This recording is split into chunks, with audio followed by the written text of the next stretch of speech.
자, 역사를 가장 역사답게 황현필입니다. 이승만 거짓말 영화 건국전쟁 왜곡을 낱낱이 밝히는 작업 오늘 15번째 시간인데 오늘로 이 작업을 이 시리즈물을 끝내겠습니다. 아니 그 영화에서 거짓말이 이것밖에 없냐? 그게 아닙니다. 훨씬 많이 있습니다. 나머진 제가 문서 작업에서 여러분들에게 낱낱이 공개할 수 있도록 하겠습니다. 단군이래. 적이 아닌 자국민을 우리 역사를 통틀어서 가장 많이 죽인 사람이 이승만이고 그 자국민도 거의 대부분 민간인이었기 때문에 밝혀요. 보도연맹 사건, 제주 4.3 사건, 여수 순천 사건, 각종 형무소에서 부역 들었다는 이유 하나만으로 죽어간 그 수많은 민간인들, 4.19 때 죽어간 수백 명과 부상당한 수천 명, 그리고 서울 시민들 피난 가란 말 없이 혼자 도망갔다가 그 서울 시민들 인민군 통치하에 들어갔다가 또 부역 들었다고 또 죽이고, 생태 같은 대한민국 청년들 제2국민병 만든다고 국민방위군 만들었다가 5만에서 10만 가까이 죽이고, 한강 인도교 폭파해서 죽이고, 자신의 정적들 최능진, 조봉암 다 죽이고, 이거 사람 죽인 건 진짜 이런 말로 다 못합니다. 헌법 유린하고 장기 독재했고, 그래서 쫓겨납니다, 국민들에게. 임시정부에서까지 쫓겨났으니 2번이나 쫓겨난 사람입니다. 역사적 평가는 끝나야 되는데 그럼에도 불구하고 이런 희대의 학살자를 존경한다는 사람들이 있고 영화까지 만들어져서 제가 분노해서 이 작업을 이렇게 했습니다만, 이승만의 가장 큰 잘못은, 수없이 많은 잘못 중에 가장 큰 잘못은, 그리고 앞으로 미래까지 우리 세대에게 이렇게 무겁고 큰 짐을, 거의 큰 저주를 남겨놓고 간 큰 잘못은 반민특위 해체, 친일파 처벌 실패라고 생각합니다. 여러분, 아마 단재 신채호가 지금 살아있었으면 우리 역사상 1000년 내 제1대 사건은 묘청의 서경천도 운동이다라는 표현을 하지 않을 겁니다.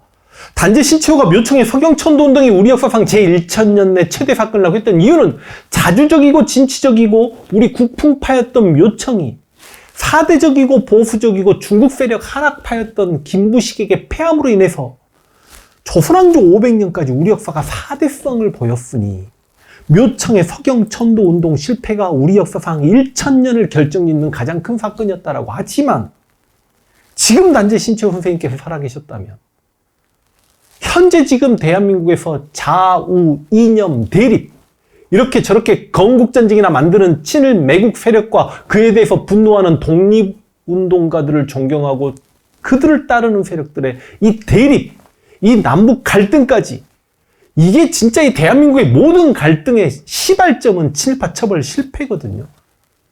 이 큰 죄를 이거 어떻게 한단 말입니까? 왜냐하면 여러분, 그 친일파들은요, 처벌받지 않고 떵떵거리면서 3대가 잘 산다는 말 다 들어보셨을 거고, 독립운동가들은요, 일제강점기에 독립운동 하려고 자식의 교육이라든지 이 집안 생활고 그런 걸 독립운동 하시는 분들이 신경을 못 썼기 때문에 배움이 짧고, 그러다 보니까 이 대한민국에서 저 밑바닥 생활한단 말이죠.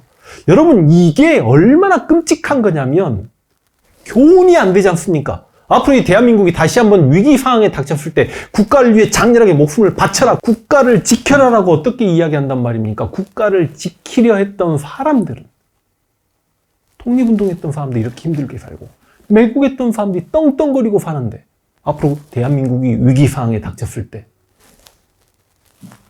매국하지 말라고 이야기할 수 있습니까? 이거 어떻게 해요? 자, 그래서 제가 반민특위 해체 이야기는 실은 제가 유튜브 시작하면서 가장 첫 번째 영상을 올렸다가 제가 봐도 너무너무 그 당시는 좀 강렬했더라고요. 그래서 영상도 내리고 그랬지만 이래저래 제가 반민특위 해체 관련해서는 여러 번 이야기를 했습니다. 그런데 이승만의 거짓말 영화 건국전쟁에서 뭐라고 이야기하냐면, 이 영화 내용입니다. 또 우리 힘으로 독립을 한 것도 아니고, 제가 분명히 우리 힘으로 독립했다라고 말씀드렸죠.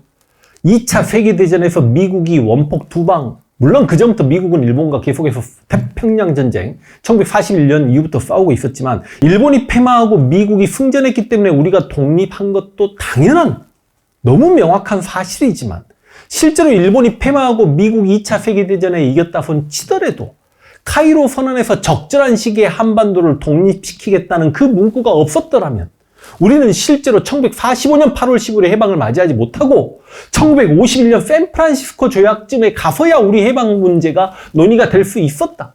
그러면 그 카이로 선언에서 적절한 시기에 한반도를 독립시키겠다는 문구가 바로 우리 독립운동가들의 노력에 의해서 그렇게 실리게 됐다는 이야기를 제가 여러 번 했죠. 그러니까 우리 해방은, 우리 독립은 독립운동가들의 노력에 의해서 독립된 게 사실입니다. 근데 이 건국전쟁은 우리 힘으로 독립을 한 것도 아니에요. 일단 이렇게 독립운동을 무시하죠. 그런 실상 앞에서 떳떳하지 못하니까 자꾸 이상한 소리를 하는 거예요. 그래서 그때 우리는 뭐 처벌이 미약하다고 그러는데 북한보다 처벌 잘했어요. 북한은 사실은 말은 칠파 처벌 혹은 반민족 행위에 처벌을 한다고 그러면서 공산주의에 협조한 과거 친파들은 다까지는 아니지만 이거 맞는 말입니다. 왜?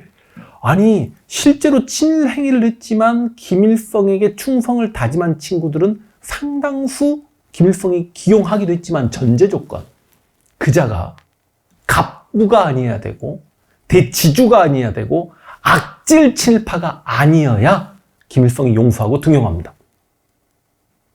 다 등용했다라고 이야기하는 이 영화에서 정말 악질 친일파를 한번 대보십시오. 그런데 잠깐만, 내가 방금 읽다가 그냥 넘어갈 뻔했는데 그때 우리는 처벌이 미약하다고 그러는데 북한보다 처벌 잘했어요. 무슨 이런 거지? 우리가 북한보다 처벌을 잘했어요? 친일파 처벌을 잘했어요? 제가 여기서 건준이 인공으로 바뀌면서 치안대가 각 지역에 140여 개 인민위원회로 이거 여운형이 만든 거고 북한에 들어왔던 소련군은 각 지역의 인민위원회 자치를 인정했고 남한에 들어왔던 미군은 인민위원회를 전부 다 해체시켜 나가다 보니까 그 동네 친일파들은 그 동네 사람들이 제일 잘 알고 그래서 북한에서는 인민위원회가 어마어마한 지주들, 악질 친일파들 다 처단했죠. 그러다 보니까 북한에서 견디지 못하고 남한으로 도망쳐 내려온 친일 지주 자본가가 얼마나 많습니까? 그래서 백선엽 같은 경우가 북한에서 도저히 악질 친일파니까 살지 못하고 남한에 내려왔죠. 그래서 김창룡같이 이승만 정권에서 특무대 대장했던 독립운동가 그렇게 때려잡던 새끼가 북한에서 견디지 못하니까 내려왔죠. 근데 세상에 북한보다 친일파 처벌을 잘했다라고 해요? 이거는 말도 안 되는, 이거는 어느 정도 수준이냐면 뭐 박정희가 독립운동했다는 수준이지 않습니까? 아니면 차라리 김일성이 정말 민주주의 아버지다 뭐 그 정도 수준의 거짓말이잖아요. 우리 반민족 행위 특별조사위원회 반민특위가 만들어졌습니다. 왜냐하면 해방되자마자 당시 대한민국 국민들의 가장 큰 열망은 친일파 처벌이었으니까. 그 반민특위 위원장이 영화 파묘의 주인공 최민식 배우가 열애했던 김상덕 분이었죠. 특히 악질 친일파들이 많이 도망가기도 했지만 최남선이라든지 최린이라든지 이광수라든지 그다음 뭐 박흥식이라든지 이런 친일파들 불러들여서 조사하고 그런데 문제는 이승만이 여기저기 연설을 하고 다녀. 야 이래저래 빨갱이들이 날뛸 때 빨갱이들을 잡아들이는 반공투사를 친일파라고 잡아들이는 반민특위는 누굴 위한 단체냐? 지금 제가 말씀드린 이 맥락이 이해가 되십니까? 결과적으로 반민특위는 왠지 빨갱이를 위한 단체인 것처럼 그렇게 이야기하죠. 이게 바로 이승만의 소극적 태도입니다. 여러분 이승만이 실제로 반민특위를 미워했고 실제로 김상덕 위원장 집까지 찾아와가지고 친일파를 다 풀어달라. 그러니까 김상덕 위원장이 그럴 수 없다. 당신 대통령께서는 임시정부 대통령까지 하셔놓고 어떻게 친일파들을 용서할 수 있다라고 하냐. 친일파 처벌은 민족의 염원이다. 그런데 그 친일파 중에 노독술라는 정말 일제강점기 유명한 고문기술자가 잡히죠. 이 노독술은 자신이 반민특위에 끌려갈 것 같으니 반민특위에 있는 국회의원들을 빨갱이라고 몰아가지고 먼저 죽일 생각까지 하다가 이게 다 들켜가지고 그 반민특위에 끌려간 그 노독술을 구한다고 친일 경찰들이 반민특위를 습격합니다.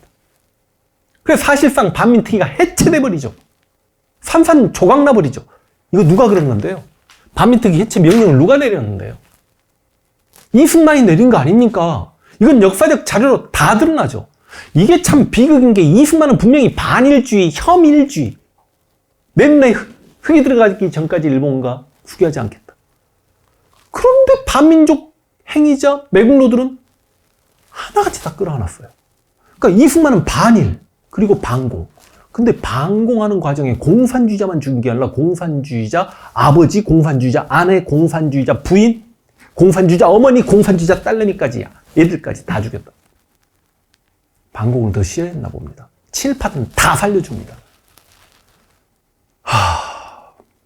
단 한 명의 친일파도 반민특위에서 법적으로 처벌한 적이 없습니다. 근데 이런 거짓말을 합니까? 처벌 잘했어요. 북한보다. 그래놓고 마지막에 그렇게 친을 끼고 드는 김일성은 친일을 청산한 정부라고 부각시키고 이승만 정부는 친일 정부라고 그렇게 부각을 시키는데 이건 완전히 거짓된 선전선종이다. 이런 것에 대해서 바르게 증명할 뿐만이 아니라 널리 교육을 못 시키고 있는 게 문제입니다. 이게 영화 내용이에요. 저는 이승만이 이래저래 정말 용서가 안 되는 인물이지만 친일파만 처벌해서 이 민족의 정기만 바로 세웠어도 그건 잘했다. 우리 사회가 이렇게 혼란스럽지 않을 테니까.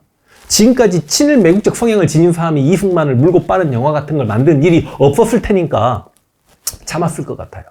이승만의 이 친일파 처벌 실패는 앞으로 이게 우리 민족사에서 극복해내기 쉽지 않은 정말 어마어마한 똥을 싸질러 놓은 거라고 생각합니다. 여러분 동작동 국립묘지에 대한민국 장군 묘역에 한번 가보십시오. 얼마나 많은 친일파들이 동작동 국립묘지 현충원에 가장 명당 자리에 누워 있는가. 진짜 여러분 파묘해야 합니다. 이승만 거짓말 영화 공전쟁 왜곡 시리즈는 이렇게 마무리할 수 있도록 하겠습니다.